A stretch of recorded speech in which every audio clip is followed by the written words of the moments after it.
So if you're gonna fry your tostada shells, I usually like to use candies. That's what my grandma used. And this is a cooked one. This was the first tester. This one's uncooked. You can freeze them, but when you thaw them out, make sure, because it will get like the ice crystals on it, make sure they're thawed completely, and then you can shake off some of the ice on there. So when you fry it, you want your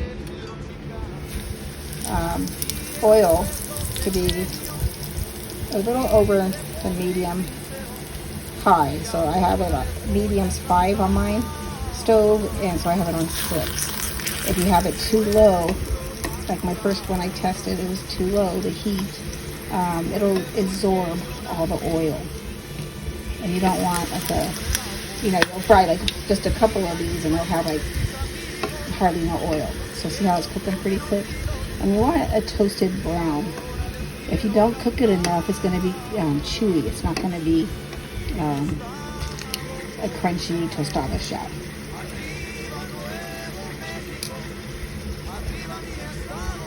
If it starts to bubble when it's still soft, if it starts to bubble in the middle, just kind of push down the bubble. See, now it's getting like a toasted, and it's very crispy. And what I do is I just lift it and drip off some of the oil. Now you could use vegetable oil if you want to use canola oil or lard. That's fine. See, now it's nice and toasted. Let's see if I could do this. I'm going to show you how my grandma would do her tacos. What she would do is put this meat, it's leftover meat, so it's not hot, but it'll warm up when I put it in there.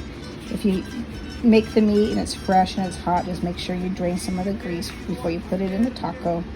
And what she would do is she would put it into the pan. Let's see if I could do this with one hand. And you're going to let it cook on one side. And then right away, flip it to the other side. And then there's going to be kind of splashy because of the meat. I don't want to get splashed here. And then you're going to flip it. Let's see if I can get it flipped here. There we go. Just like that. She used a smaller pan. This is the smallest one I had. She used a cast iron, so she would put it like a little more grease in there because it was smaller, so you could fill it up a little higher. And go this way, so you can just get the idea.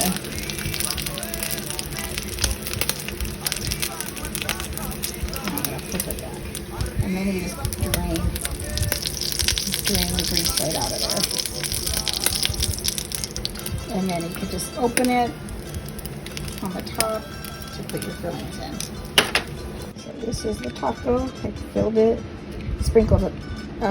My grandma always sprinkled on her tostadas and her tacos the grated Parmesan cheese.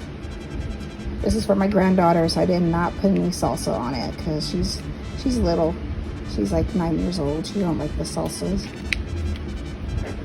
So if you make extra and you want to use it for leftovers, you go ahead and just leave it on the napkin and wrap it with foil, and it'll stay crispy.